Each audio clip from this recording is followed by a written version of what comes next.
बे फैलावनि सोमोन्दै आं बुंनो गोसो गैयामोन, नाम लानो गोसो गैयामोन आरो दा नोंथांमोना सोंबाय नालाय आंथ' बुंनांसिगोन। दा फैलाव बसुमतारिया इउपिपिएलजों सापर्ट होदों माबादों बे बिनि खोथा, माने होयोबाबो फेक्टर नङा, बेजों बेगाव मानसि गैया, हल्ड गैया, मानसिया गुवाहाटीयावसो थायो। नोंगौ मानसिया बे समस्तिनि, अब्लाबो बेयाव बेनि हल्ड गैया आरो बेखायनो जेबो एफेक्ट गोलैया।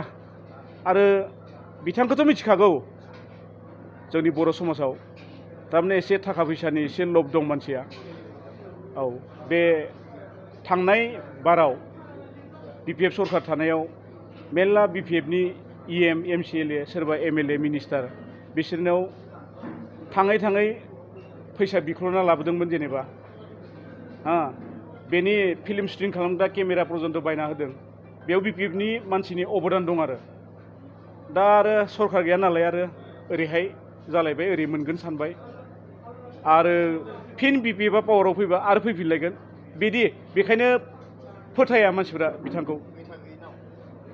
बैथा गैयिनाव जेखै थाङो बबेखै थाङो मिथिरोंला आरो बिदि।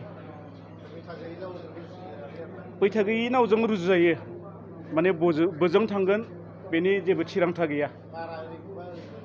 औ, बारा जेरै बुयो ओरैहाय थांफानो हागौ।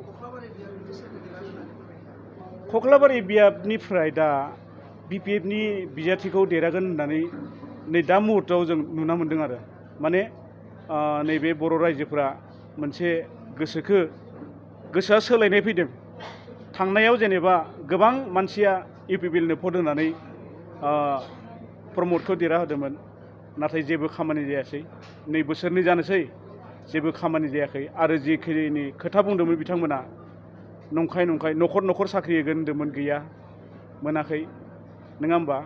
सोरनोबा सेल्फ हेल्पनो 75,000 होगोन होनना बुंदोंमोन, बेबो गैया। दा बिदिनो सेंग्राफोरखौ जेरैबायदि मोनसे जागरण लाबोदोंमोन,